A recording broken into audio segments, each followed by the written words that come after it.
الله أكبر لا إله إلا الله والله أكبر الله أكبر ولله الحمد. إن الحمد لله نحمده ونستعينه ونستغفره ونعوذ بالله من شرور أنفسنا ومن سيئات أعمالنا. من يهده الله فلا مضل له ومن يضلل فلا هادي له. وأشهد أن لا إله إلا الله وحده لا شريك له وأشهد أن محمدا عبده ورسوله. أما بعد. أعوذ بالله من الشيطان الرجيم. بسم الله الرحمن الرحيم. فلما بلغ معه السعي قال يا بني إني أرى في المنام أني أذبحك فانظر ماذا ترى. قال يا أبت افعل ما تؤمر ستجدني إن شاء الله من الصابرين. فلما أسلم وتلاه للجبين وناديناه أن يا إبراهيم قد صدقت الرؤيا. In Surah Safat, the few ayats talk about Ibrahim alayhi salam and actually touches upon the whole sequence of stories that has to do with Ibrahim alayhi salam and his family. The translation of this is, and when his son was old enough to walk with him, he said, Ibrahim alayhi salam said to his son, "Oh my son, I have a dream that I am slaughtering you. So look, what do you think?" He said, Ismail said, "Oh my father, do what you are commanded. Inshallah, you shall see that I am one of the patient ones." Then, when they had both submitted themselves, and he had laid him prostrate on his forehead, and we called him, "O Ibrahim, you have fulfilled the dream." What an awesome story. It's a story of the whole faith that started with Adam alayhi salam. This story, this family summarizes the struggle and the hard work that needs to be done to establish the deen of Allah and the difficulties that we may face while propagating the faith of Islam. So the events leading to the building of Kaaba and the Hajj is the history of the deen which started with Adam alayhi salam. Ibrahim alayhi salam's life events are thus a very important phase of that history. Let's talk about some of those points. Of course, we are not going to cover everything, but I would like to talk about some points from Ibrahim alayhi salam's life, Ismail alayhi salam's life, and Hajar alayhi salam's life, as it relates to us, our youth, as families. So Ibrahim alayhi salam, as a young man, when he was growing up, he started thinking. Allah Ta'ala guided him. In the Quran we read, it says, "Is jaa rabbahu biqalbin salim." So he came to his Lord with a pure, uncorrupted heart. That's the first thing we need. We do not put conditions when we try to seek Allah. There is a saying, if you can't find God, guess who's lost? A lot of people, I work with youth, they come and they say, "I'm trying to talk to God, but He doesn't say anything." You have to approach Allah with a sincere and pure heart and say, "You show me the guidance. You guide me, I'll accept it. No conditions. It doesn't matter what I already have in my heart." So, as a teenager, he was already thinking about realities. Teenagers usually do not exhibit that behavior or attitude. But as a teenager, this individual was already thinking about the serious stuff of the life. So Quran invites us to think and reflect upon things. There are no less than 600 ayah in the Quran that just talk about same thing. Think, reflect, ponder upon, look, try to connect things. That's all there is. 600 plus, which is roughly about 8% of the Quran. No other faith invites followers to think and critique positively anything. Knowledge and understanding is not necessarily related to our age. So when we seek knowledge, we start thinking, it gives us knowledge and wisdom. They are not related to age. Just because somebody is 60 doesn't mean he's necessarily smarter than a person who's 20. A 20 years can be smarter than a 60.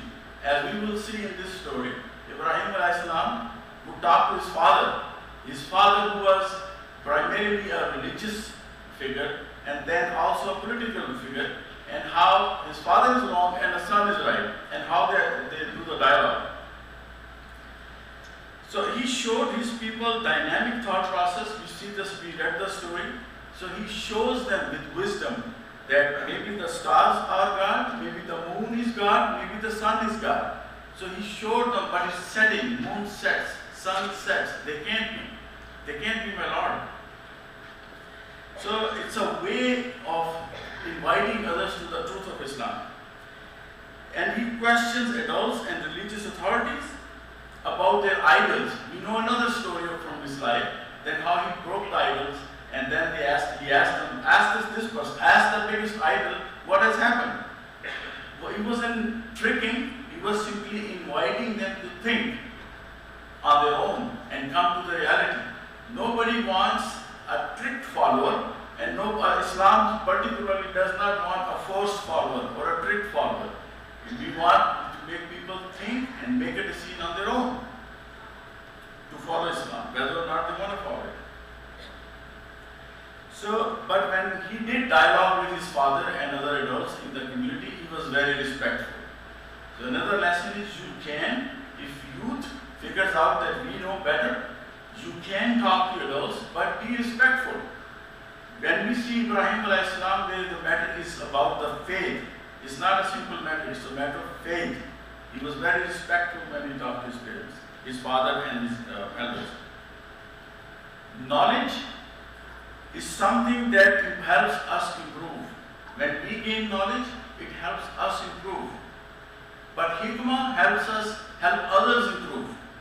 Knowledge is knowing what it is, and hikmah is how to do it. So when we talk to others, whether non-Muslims or within our community, we learn from this story. We have to be wise. We have to use hikmah.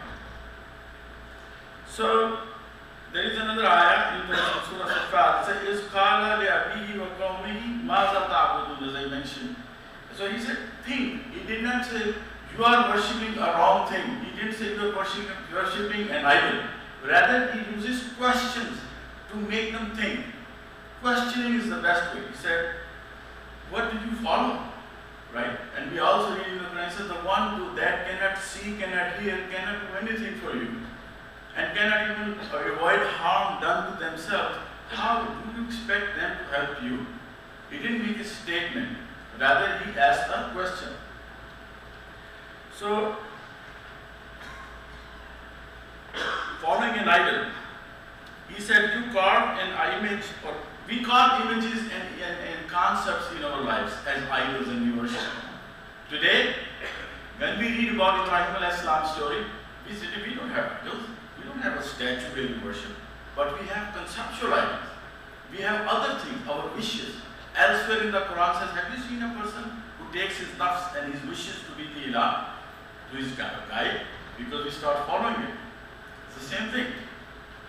So he strongly and starkly disagreed with his father, yet he kept addressing him as my father, as we see in Surah Maryam. إِذْ قَالَ لِأَبِيهِ يَا أَبَتِ لِمَا تَعْبُدُ مَا لَا يَسْمَعُ وَلَا يُبْصِرُ وَلَا يُغْنِي عَنْكَ شَيْئًا يَا أَبَتِ إِنِّي قَدْ جَاءَنِي مِنَ الْعِلْمِ مَا لَمْ يَأْتِكَ فَاتَّبِعْنِي أَهْدِكَ صِرَاطًا سَوِيًّا يَا أَبَتِ لا تعبد الشيطان إن الشيطان كان للرحمن عصيا يا أبت إني أخاف أن يمسك عذاب من الرحمن فتكون للشيطان وليا. And the translation is beautiful. It says, oh my father, why do you follow that which does not hear and does not see and will not benefit you at all? Oh my father, indeed there has come to me of knowledge that which has not come to you. So follow me, I'll guide you to an even path. O my father, do not worship shaitan. Indeed, shaitan has ever been to the most merciful a disobedient. O my father, indeed I fear that you will be punished from the most merciful. So you will be to shaitan a companion. The last ayah, he said, I fear you will be punished from the most merciful. He said, Azabun min Rahman. Very beautiful touch. He said, the one who is very Rahman, who is the most merciful, may punish you. If you and I make somebody who is very merciful punish, we have crossed limits. We have gone too far. We were looking for it. We invited the problem. The Rahman didn't want to. And that's what he's saying.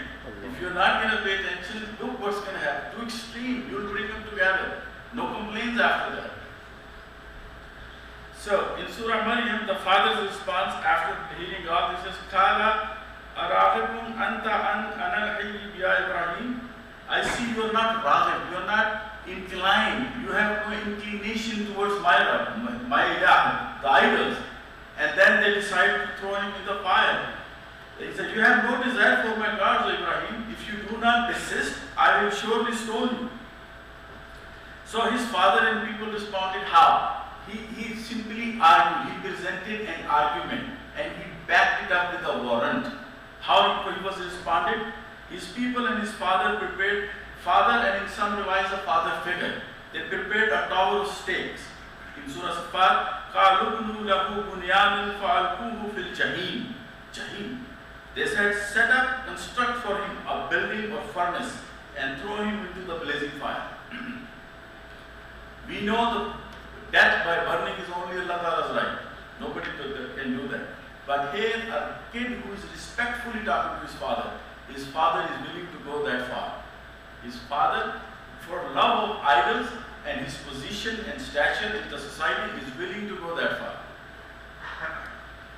Ibrahim was facing a furnace. It's not, I'm going to punish you. If somebody tells you on the street, stop talking about your faith, I'll punish you, I'll hit you, I'll hit your car, slap you. You get scared? He was facing a furnace.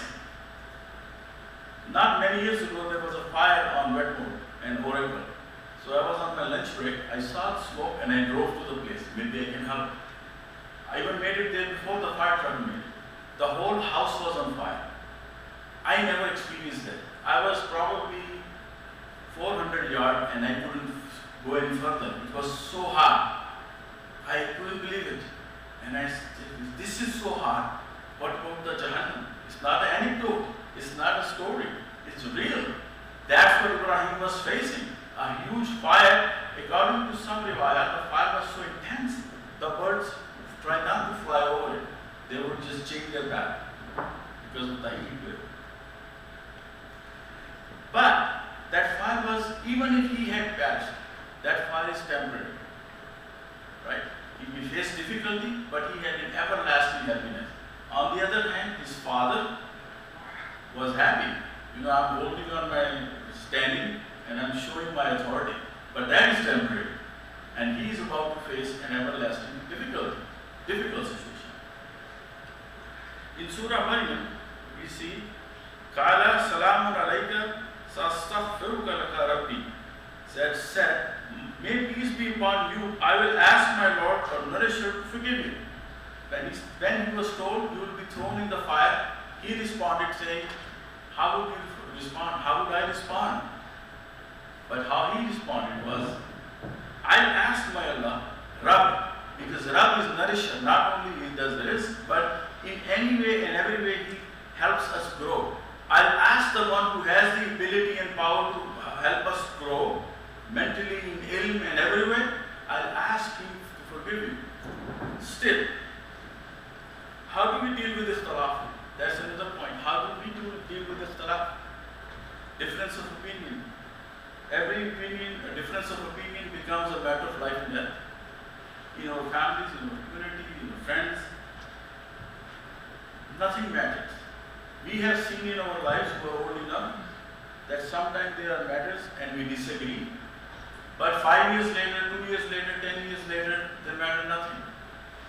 The matters are the issues we thought when I was a teenager or in my 20s. The matters I thought were very critical. Another 10 years later, I realized they were not really critical. Another 10 years later, I realized they were not even issues. We made them issues, right? So if I am being thrown, that's how I would think about it. If I am being thrown into the fire and I have 3 seconds, what am I going to think?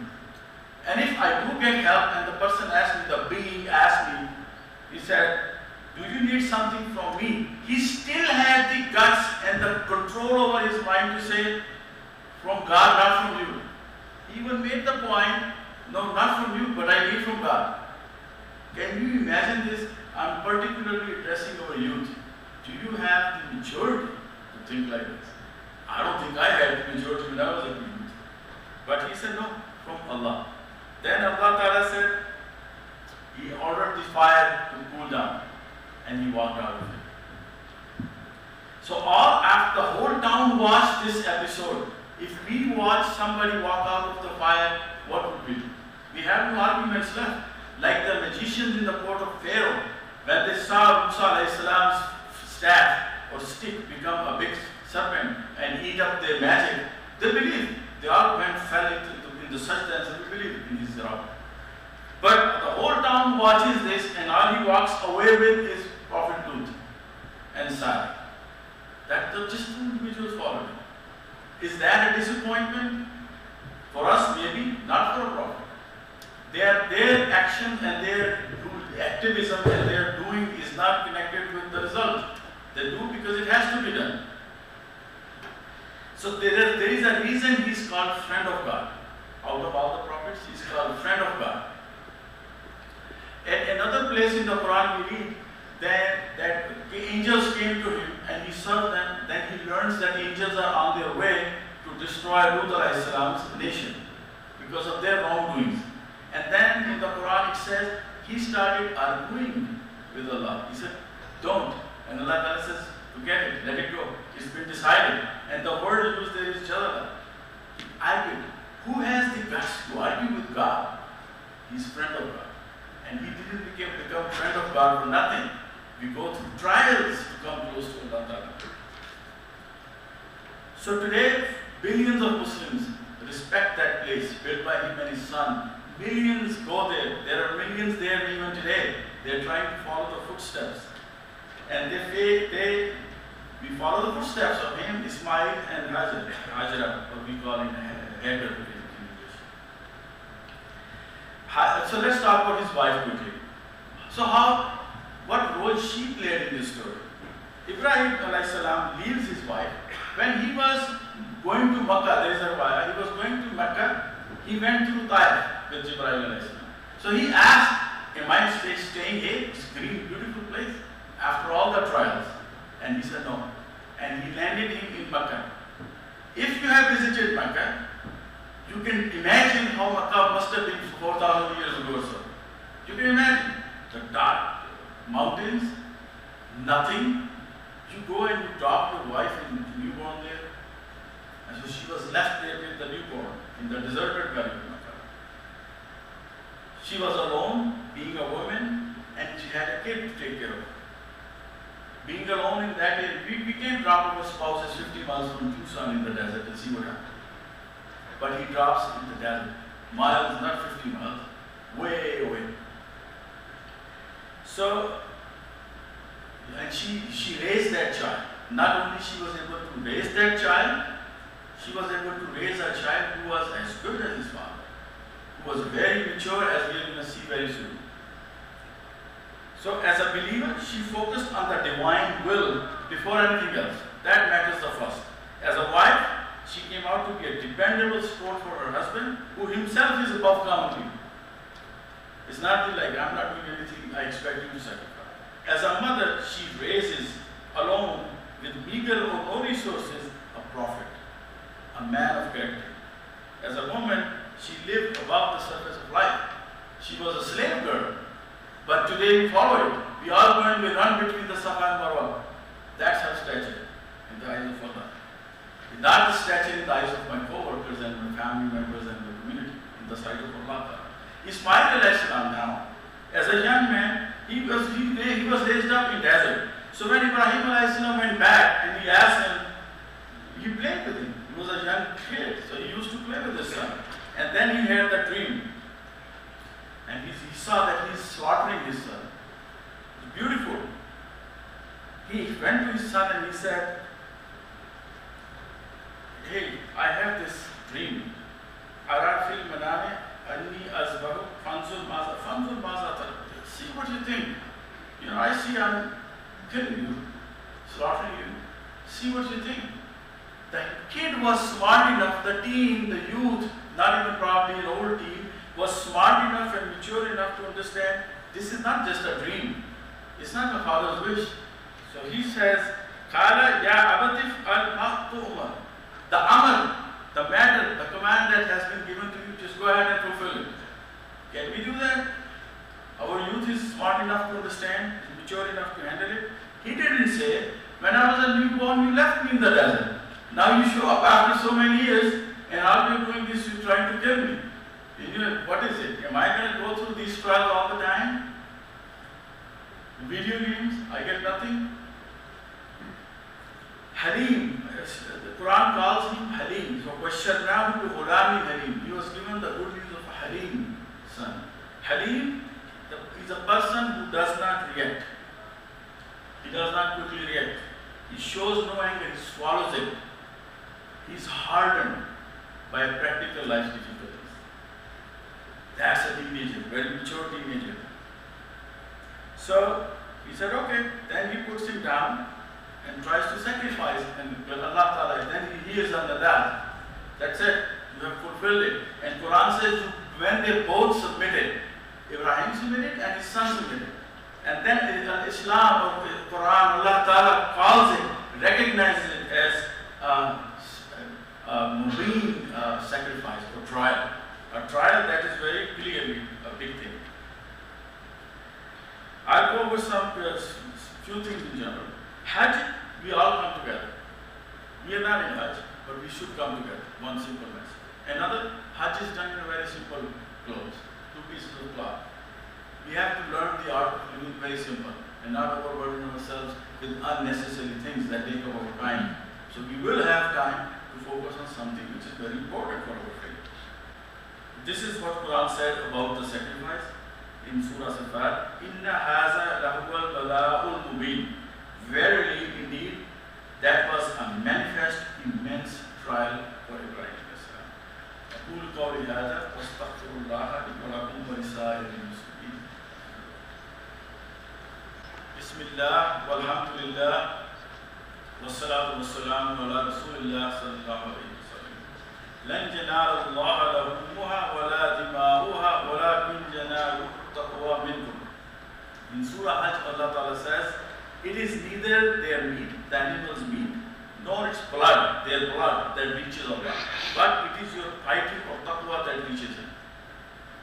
You see, for the Eid al-Fitr, the stated objective of the fasting is to gain taqwa. There are the other things. We learn how staying hungry is, thirsty is, but the stated objective in the Quran is so you gain taqwa. Same here. Allah Ta'ala says it's not anything else but your taqwa that is coming to you. So behind all our sacrifices is taqwa. And what is taqwa? It's our safeguard. Safeguard yourself. Shield. Are we prepared to shield against him? That's a whole subject. We need to understand and learn, particularly in this society, how do we shield against different evil and negativities, and how we help our children to learn how they shield themselves. It's a big subject for us. Blood goes nowhere.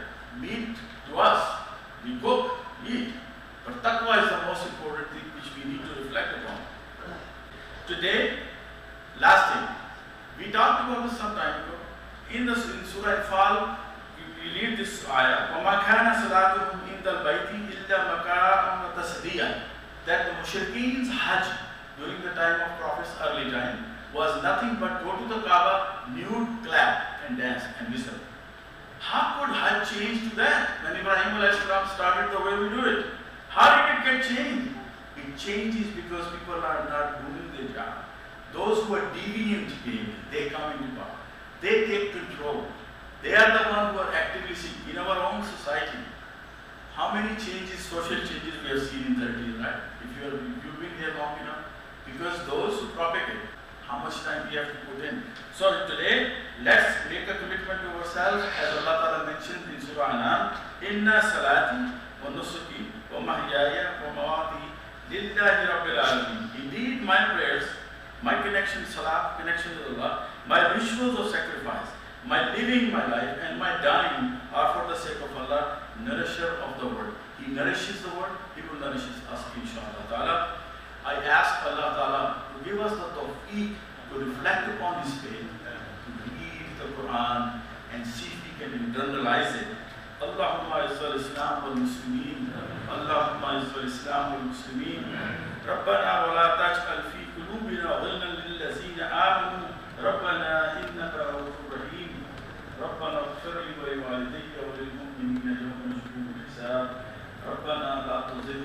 قلوبنا بعد إذ هديتنا وهب لنا من لدنك رحمة إنك أنت الوهاب ربنا آتنا في الدنيا حسنة وفي الآخرة حسنة وقنا عذاب النار ربنا أرنا الحق حقا وارزقنا اتباعه وأرنا الباطل باطلا وارزقنا اجتنابه. Oh Allah, show us what is right and give us the tawfiq to follow. Show us what is batil, untruth, and help us avoid it.